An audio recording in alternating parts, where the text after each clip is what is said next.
هلو معاكم سارة صقر، ودي سر الاكله. وعشان انتوا في سر الاكله انا هقول لكم النهارده سر المحلات ايه في كحك العيد. وعشان نعمل كحك زي بتاع المحلات بالظبط اهم حاجه معايا هي السمنه. نوع السمنه عامل مهم جدا واساسي في الوصفه دي. يفضل انكم تستخدموا السمنه البلدي عشان احنا كمان هنعمله كحك على البارد زي بتاع المحلات بالظبط. هناخد عندنا هنا نص كيلو من السمنه وعليه معلقه او معلقتين كمان زياده 550 جرام لو انتوا هتستخدموا الميزان. عليهم 60 جرام من السكر البودره، ونضرب كويس كل ده جدا سواء المضرب الكهرباء او العجان ايا كان، المهم يوصل معانا لقوام كده يكون كريمي وفومي اكتر. هنحط عليهم هنا كيلو من الدقيق مخصص للكعك والبسكوت، معلقتين كبار من السمسم المتحمص، ومعلقتين كبار من اللبن البودره، وكمان معلقه من ريحه الكحك، ونص معلقه صغيره من البيكنج باودر. الخطوه دي في ان احنا نبس العجينه كويس جدا، معناها ان احنا بنشرب الدقيق من السمنه، وفي ان احنا نلمها بقى بشويه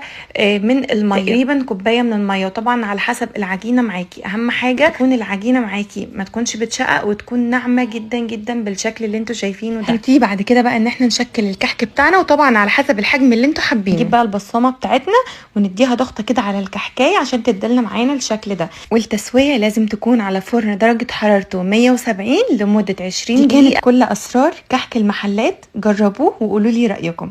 وبس كده.